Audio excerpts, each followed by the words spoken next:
전교 1등부터 10등 하는 아이 부모님한테는 이런 특징이 꼭 있더라고요. 안녕하세요, 성장수학입니다. 제가 학생들을 가르치면서 정말 수많은 부모님들도 같이 지켜봐 왔는데요. 당연히 아이들 중에는 공부를 잘하는 친구들도 있을 거고 조금 부족한 친구들도 있는데, 이게 신기하게도 잘하는 친구들 부모님한테는 공통적인 특징이 있더라고요. 오늘은 제가 그 특징 딱 3가지로 정리해서 알려드릴게요. 자녀 교육에 있어서 100% 정답은 없지만 오늘 내용 참고하시면 아이 성적에 분명 도움될 거라 확신합니다. 바로 말씀드릴게요. 첫째, 공부 잘하는 아이 부모님들은 아이의 공부 자존감을 높여줍니다. 아이가 지금 만약 초등학생이거나 중학생이라면 성적이 잘 안 나온다고 항상 나무라는 게 아니라 작은 성취를 크게 생각하고 오히려 칭찬을 해주는 경우가 많았어요. 예를 들어 50점에서 60점으로 10점 올랐다라고 한다면 보상으로 무언가를 사주거나 게임을 시켜준다거나 이런 게 아니라 진심으로 기뻐하고 응원해주는 부모님들의 자제분들이 더 공부를 잘하는 경향이 있었다라는 거죠.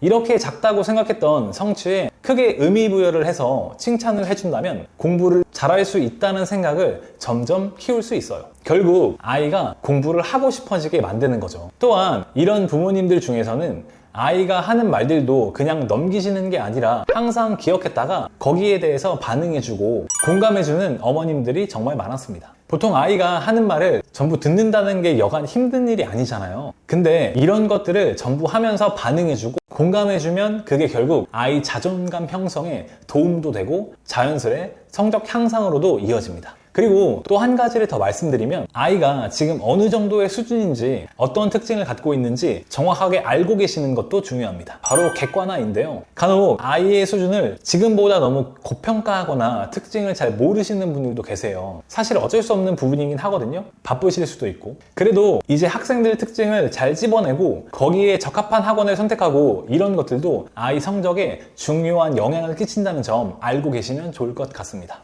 둘째, 아이가 스스로 선택할 수 있게 하고 그 선택을 존중해 줍니다. 아이가 공부와 관련해서 스스로 선택하는 게 아니라 엄마가 시켜서 학원을 다니거나 학습 계획도 누군가가 대신 짜준다면 이 학생은 나중에 높은 성적을 받는 게 많이 어려워집니다. 결국 자율성이 부족해지면 나중에 스스로 공부할 수 있는 힘이 떨어질 수밖에 없기 때문인데요. 부모님들 중에서 이제 답답할 수 있으니까 상당수를 정해주는 분들이 많습니다. 예를 들어 학원이라든지 교재라든지 어떻게 공부를 해 나가야 하는지에 대한 계획 등 관여를 많이 해주시는 분들이 계신데요. 이렇게 한다면 초등 저학년 때까지는 효과를 볼 수 있겠지만 지속된다면 아이는 엄마가 무언가를 정해주지 않으면 아무것도 하지 못하는 그런 상태가 될 확률이 높습니다. 그래서 아이에게 공부에 있어서 자율성을 주셔야 합니다. 만약 공부하는 걸 워낙 싫어해서 자율성이 없는 그런 케이스도 있는데요. 그렇다면 공부로 인해 성취감을 주는 것 먼저 하셔야 해요. 이거는 첫 번째로 말씀드린 공부 자존감을 높여준다면 아이가 작은 변화로도 성취감을 느낄 수 있기 때문에 그걸로 해결하시는 게 좋습니다. 그 다음엔 아이에게 직접 결정권을 주셔야 합니다. 지금 어떤 과목이 제일 부족할 것 같은지, 어떤 학원을 다녀야 하는지를 물어보고 앞에 중간 또는 기말고사가 있다면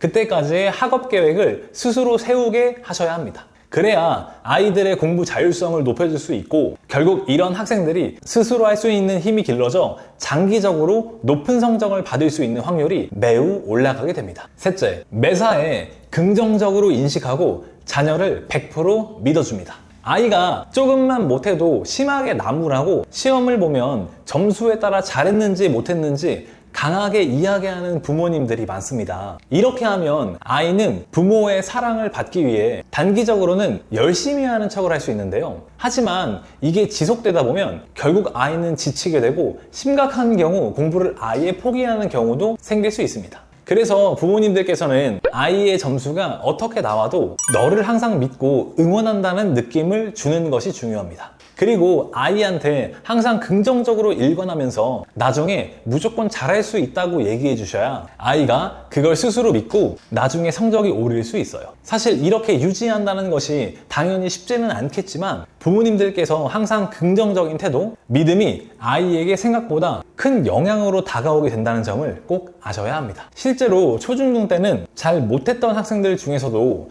부모님이 믿어주고 잘할 거라고 끝까지 응원해주면서 그제서야 정신을 차리고 진지하게 공부에 임하는 그런 케이스들을 정말 많이 봐왔습니다.